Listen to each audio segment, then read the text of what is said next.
ರೈತರ ಬಗ್ಗೆ ಶಿವಾನಂದ ಪಾಟೀಲ್ ಹೇಳಿಕೆಗೆ ಸುನಿಲ್ ಕುಮಾರ್ ಕಿಡಿಕಾರಿದ್ದಾರೆ. ಸಹಜವಾಗಿ ಈ ಸರ್ಕಾರ ರೈತರ ಪರವಾದ ಸರ್ಕಾರ ಅಲ್ಲ. ರೈತರನ್ನ ಅಪಮಾನ ಮಾಡುವಂತಹ ಕೆಲಸ ಮಾಡ್ತಾನೆ ಇದೆ.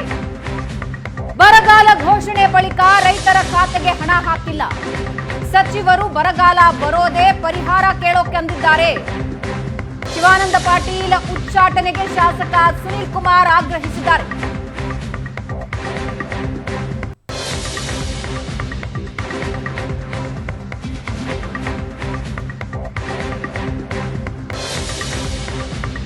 ಶಿವಾನಂದ ಪಾಟೀಲ್ ನೀಡಿರುವಂಥ ಹೇಳಿಕೆ ಈಗ ರಾಜ್ಯದಲ್ಲಿ ಸಾಕಷ್ಟು ವಿವಾದಕ್ಕೆ ಕಾರಣವಾಗಿರುವಂಥದ್ದು. ಈ ಬಗ್ಗೆ ಮಾತಾಡಲಿಕ್ಕೆ ನಮ್ಮ ಜೊತೆಗೆ ಮಾಜಿ ಸಚಿವ ವಿ ಸುನಿಲ್ ಕುಮಾರ್ ಅವರು ನಮ್ಮ ಜೊತೆಗಿರುವಂಥದ್ದು. ಸರ್, ಸಚಿವರ ಈ ಹೇಳಿಕೆಯನ್ನು ಬಿಜೆಪಿ ಯಾವ ರೀತಿ ತೆಗೆದುಕೊಳ್ಳುತ್ತೆ? ನೀವು ಪೋಷಕರಾಗಲು ಕಾಯುತ್ತಿದ್ದೀರಾ? ಚಿಂತಿಸದಿರಿ. ಓಯಾಸಸ್ ಫರ್ಟಿಲಿಟಿ 90,000 ದಂಪತಿಗಳ ಜೀವನದಲ್ಲಿ ಸಂತೋಷವನ್ನು ತಂದಿದೆ. 7825893601ಗೆ ಕರೆ ಮಾಡಿ. ಅತ್ಯದ್ಭುತ ರಿಯಾಯಿತಿ ಪಡೆಯಿರಿ ಹಾಗೂ ಎಲ್ಲರಿಗೂ ಗುಡ್ ನ್ಯೂಸ್ ಕೊಡಿ. ಅಲ್ಲ, ಇದೊಂದು ಬಹಳ ಗಂಭೀರವಾದಂಥ ವಿಷಯ. ಮಂತ್ರಿಮಂಡಲದಲ್ಲಿರುವಂಥ ಒಬ್ಬ ಸದಸ್ಯ ರೈತರಿಗೆ ವಿಶ್ವಾಸವನ್ನು ತುಂಬುವಂಥ, ಧೈರ್ಯವನ್ನು ತುಂಬುವಂಥ ಹೇಳಿಕೆಗಳನ್ನು ಮಂತ್ರಿಯಾಗಿ ಕೊಡಬೇಕು. ಸರ್ಕಾರವಾಗಿ ರೈತರಿಗೆ ಬೇಕಾದಂಥ ಕಾರ್ಯಕ್ರಮಗಳನ್ನು ಕೊಡಬೇಕು.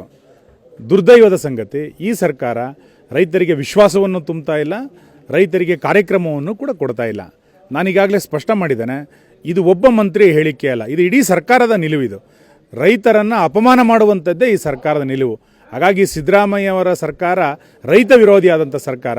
ರೈತರಿಗೆ ವಿಶ್ವಾಸವನ್ನು ತುಂಬುತ್ತಾ ಇಲ್ಲ, ರೈತರಿಗೆ ಯಾವುದೇ ಯೋಜನೆಗಳನ್ನು, ಕಾರ್ಯಕ್ರಮಗಳನ್ನು ಕೂಡ ತನ್ನ ಸರ್ಕಾರದ ಯೋಜನೆಗಳಲ್ಲಿ ಇವತ್ತು ಸರ್ಕಾರ ಕೊಡ್ತಾ ಇಲ್ಲ.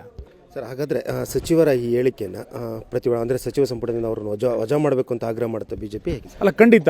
ಇಂಥ ಒಬ್ಬ ಬೇಜವಾಬ್ದಾರಿ ಸಚಿವನನ್ನು ಇಟ್ಕೊಂಡು ಯಾವ ರೀತಿ ರೈತರಿಗೆ ನ್ಯಾಯವನ್ನು ಒದಗಿಸ್ಲಿಕ್ಕೆ ಸಾಧ್ಯ ಇದೆ? ಇಂಥ ಒಬ್ಬ ಸಚಿವನ ಮುಖಾಂತರ ರಾಜ್ಯದ ಜನ ಯಾವ ರೀತಿಯಾದ ನಿರೀಕ್ಷೆಗಳನ್ನು ಮಾಡಲಿಕ್ಕೆ ಸಾಧ್ಯ ಇದೆ. ಹಾಗಾಗಿ ಯಾವುದೇ ಕಾರಣಕ್ಕೂ ತಡ ಮಾಡದೆ ಇಂಥ ಸಚಿವರನ್ನು ಇವತ್ತು ವಜಾ ಮಾಡಬೇಕು. ಆದರೆ ನನಗನ್ಸುತ್ತೆ ಸಿದ್ದರಾಮಯ್ಯ ಇಂಥ ಸಚಿವರನ್ನ ಇಟ್ಕೊಂಡೇ ಆಡಳಿತವನ್ನು ನಡೆಸೋದು, ಅಪಮಾನ ಮಾಡುವಂಥದ್ದೇ ಅವ್ರ ಕಾಯಕ್ಕಾಗಿರೋ ಕಾರಣಕ್ಕೆ ಅವರು ಇವತ್ತು ಅಂಥ ಮಂತ್ರಿಮಂಡಲವನ್ನು ಪೋಷಿಸುವಂಥ ಕಾರ್ಯವನ್ನು ಕೂಡ ಮಾಡ್ತಾ ಇದ್ದಾರೆ.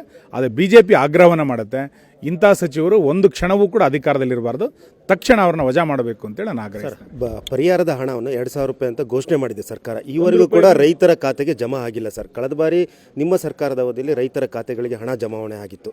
ಈ ಬಗ್ಗೆ ಬಿಜೆಪಿ ಯಾವ ರೀತಿ ಆಗ್ರಹ ಮಾಡುತ್ತೆ ಸರ್? ಭಾಳ ವಿಚಿತ್ರ ಅಂತಂದರೆ, ಮೊನ್ನೆ ಬೆಳಗಾವಿ ಅಧಿವೇಶನದಲ್ಲಿ ಸರ್ಕಾರ ಹೇಳಿದ್ದೇನು ಅಂತ ಕೇಳಿದರೆ, 1 ಎಕರೆ ಬೆಳೆ ನಷ್ಟ ಆದರೆ 2,000 ರೂಪಾಯಿ ಹಣ ಕೊಡ್ತೀವಿ ಅಂತ. 1 ಎಕರೆ ಬೆಳೆ ನಷ್ಟ ಆದರೆ ರೈತರಿಗೆ 2,000 ರೂಪಾಯಿ ಯಾವ ಲೆಕ್ಕ? ಇದನ್ನು ಮಂತ್ರಿಮಂಡಲದ ಶಾಸಕಾಂಗ ಸಭೆಯಲ್ಲಿ, ವಿಧಾನಸಭೆ ಅಧಿವೇಶನದಲ್ಲಿ ನಮ್ಮ ವಿರೋಧ ಪಕ್ಷದ ನಾಯಕರು ಪ್ರಶ್ನೆ ಮಾಡಿದರು. ನಾವು 24,000 ರೂಪಾಯಿ ಬಿಜೆಪಿ ಸರ್ಕಾರದ ಕಾಲದಲ್ಲಿ ಕೊಡ್ತಾ ಇದ್ವಿ, ಇವರು 2,000 ರೂಪಾಯಿನ ಇಲ್ಲಿಯ ತನಕ ಕೊಡಲಿಲ್ಲ, ಕೇವಲ ಘೋಷಣೆ ಮಾಡಿದ್ದು.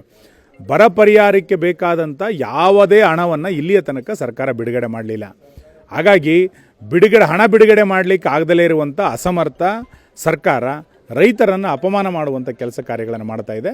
ನಾನು ಈಗಲೂ ಕೂಡ ಆಗ್ರಹಿಸ್ತೇನೆ, ಒಂದು ಸರ್ಕಾರ ರೈತರಿಗೆ ಧೈರ್ಯವನ್ನು ತುಂಬಬೇಕು, ರೈತರಿಗೆ ಯೋಜನೆಗಳನ್ನು ಕೊಡಬೇಕು.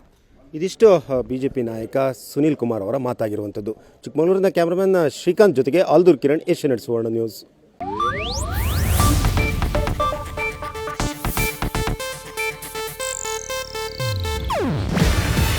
ಇದು ಏಷ್ಯಾನೆಟ್ ನ್ಯೂಸ್ ನೆಟ್ವರ್ಕ್ ಪ್ರಸ್ತುತಿ.